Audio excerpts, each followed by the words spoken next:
Hello, how are you? I am Courtney, also known as Dr. J to some. I'm a veterinarian and the owner of the Pets Digest. So let's just jump right into today's topic, which is how to stop your dog from overeating.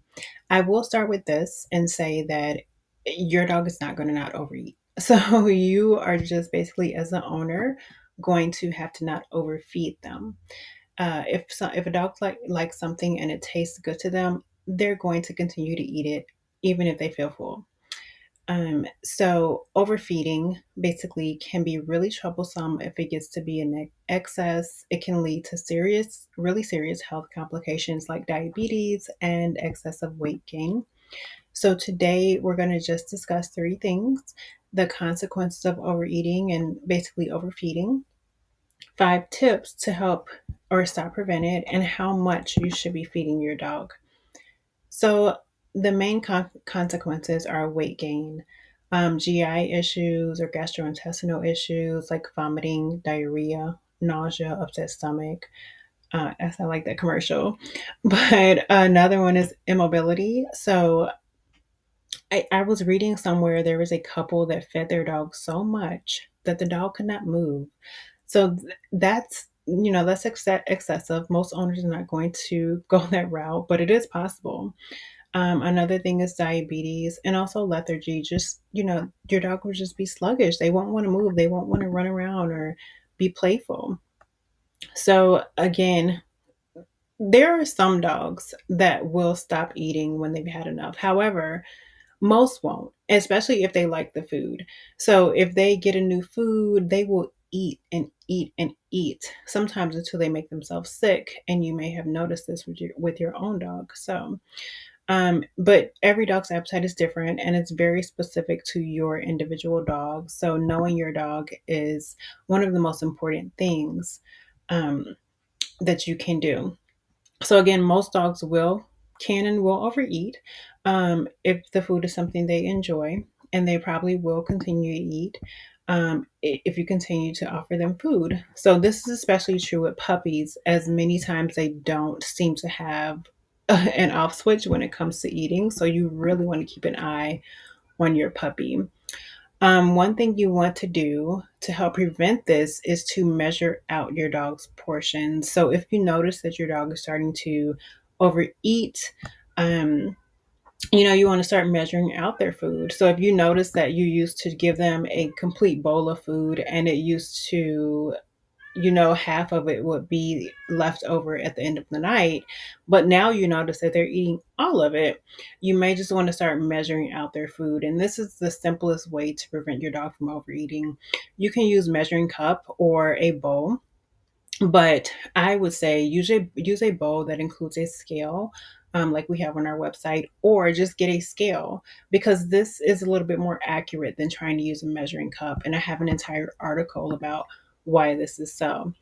You want to discourage grazing, so don't leave your dog's food out throughout the day because they can't easily overconsume calories this way. Instead, you want to opt to feed them 2 to 3 times a day, maybe with a snack in between if you want to give them that, and then feeding if they can afford it weight wise. So you want to give them those snacks and things like that if they can afford it. If not, you may not want to. You want to also avoid feeding them table scraps. So, well, if you want to give them a couple pieces of unseasoned chicken in their meals, that's not going to be an issue.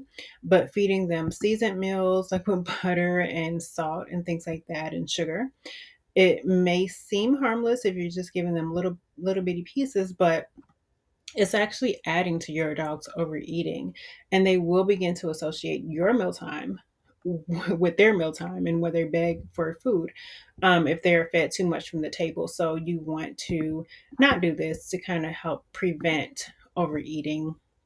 And also, another thing is that research in humans has shown that incorporating things like super seeds, like chia seeds and flax seeds, can help to kind of curb the appetite because it makes you feel a little bit fuller. Now, they do have to do a lot more research about this in dogs, but it doesn't hurt. I give my dog chia seeds. and she doesn't notice that they're there. You just want to make sure you are giving them properly, so soaking them and giving the appropriate dose for your dog. So you want to speak with your vet about that. First, I do have an article about giving your dog chia seeds on my website as well, but it may help. And chia seeds are very beneficial for them. A lot of times, chia seeds are already in their food. Chia and flax seeds are in their food already. So you want to take note of that as well. So you don't want to overfeed them that either. So, how much do you feed your dog? And unfortunately, I cannot tell you how much to feed your dog because I don't know your dog, but your vet can. So I would definitely speak with your vet about that. Or read the back of your packaging, because how much you feed your dog, it varies significantly on your individual dog, on their size, on their age, on their activity level. Puppies will need to eat more often than seniors as they're growing, and they're usually highly active.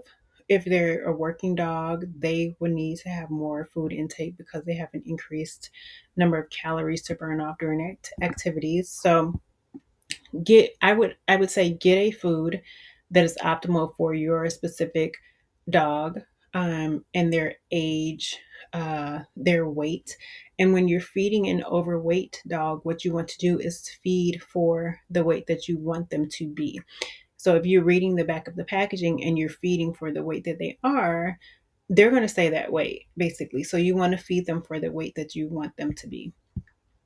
And that is all of the tips that I have for you today. Hopefully, you will visit my blog, which I put a lot of hard work into to bring people scientific and research based news about pet gut health. I also have a weekly newsletter that goes out with a ton of information, including activities, free links, and exclusive discounts and coupons and things like that for my readers. So if you would like to join the newsletter, do so, and also give this video a like. And if you have any questions, I will be glad to answer your comments below. Bye.